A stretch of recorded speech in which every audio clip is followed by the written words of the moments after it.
Room 442 here. I'm Sara Poraria, joined with our TFC expert, Mikey Singh. How are you doing today, Mike? Can't complain. Can't Can't complain because maybe TFC won a game over the weekend. TFC beat Chicago Fire 3-2. And what a match that was. Yeah, I mean, it was a big victory for the Reds. It snapped a 6-game winless streak in the league. We got to see Xherdan Shaqiri at BMO Field for the first time, which was a spectacle. And of course, two goals from Alejandro Pozuelo in the second half. The second one in particular was just an absolute beauty. So it sent TFC home happy for the first time in a long time. Yeah, and speaking of Pozuelo, we haven't seen him in a while, and it really does appear that him on the pitch completely changes this entire team. Would you agree? Absolutely. Like, he is a designated player in Major League Soccer for a reason. He's the 2020 MLS MVP, and just having him back on the pitch just gives TFC that much more option moving forward and that much more quality on the field, because they're playing a lot of youngsters, a lot of inexperienced players, whereas Pozuelo, he's been there, done that, and he makes the team that much better. So we saw him kind of put the team on his back in the second half there to kind of rally a victory. TFC as a whole didn't really play that well, but it was just that brilliance from Pozuelo that sort of put them over the top. And another thing about Pozuelo right now is we don't really know where his future stands. That's obviously a concern for TFC fans. Do you think that with Lorenzo Insigne coming in, that will kind of take over his role if Pozuelo does leave? Yeah, I think that's really the million-dollar question right now for Toronto FC fans, is what's going to happen with Alejandro Pozuelo after this season. He's out of contract at the end of the year. Bob Bradley isn't willing to kind of go in and talk about Pozuelo's contract. Pozuelo says he wants to be here, but it sounds like he wants to be here as a designated player, which may just be that breaking point right now. So I think he has an ace up his sleeve, as you kind of alluded to, and that's Lorenzo Insigne.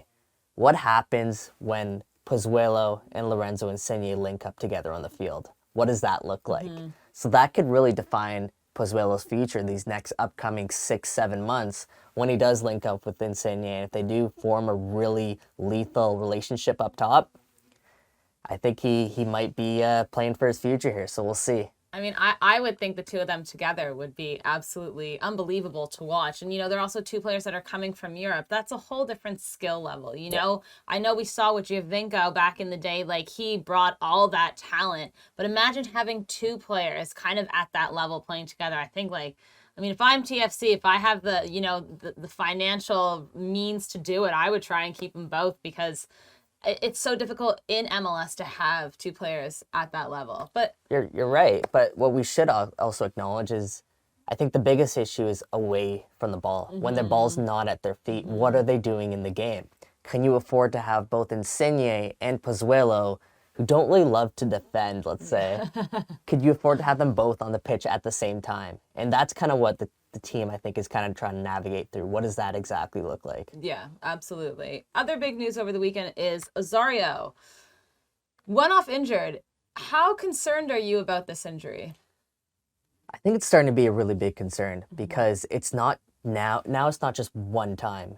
It's the same reoccurring injury for a while. Bob Bradley's come out and said he's been dealing with this for a long time. They can't really get to the bottom of it.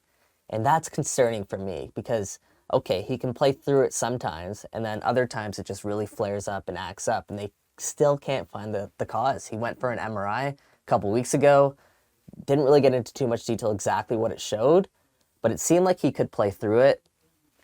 But 12 minutes into the Chicago Fire match, he was forced to leave the game. So until they actually get to the bottom of this injury, I would be concerned.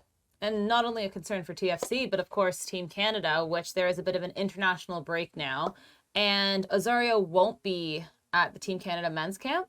He won't be there. No, he pulled out due to injury. I mean, if you're injured, you're not going to push yourself, especially in, I don't want to call it meaningless, because there are Nations League matches there. But now that you don't have that friendly against Iran, you kind of just play it safe. I mean, it's Canada Soccer's call, and they deemed that Osorio wasn't fit to play. So we'll see how that plays out.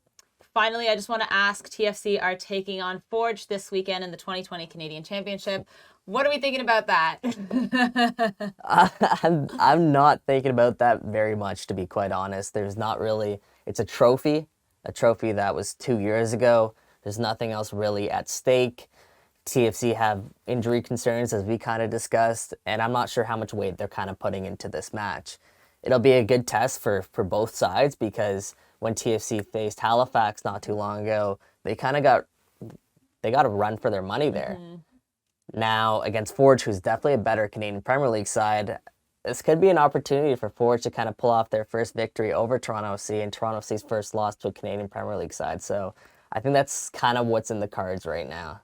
Well, we'll see what happens on Saturday. That game will kick off at 7 p.m.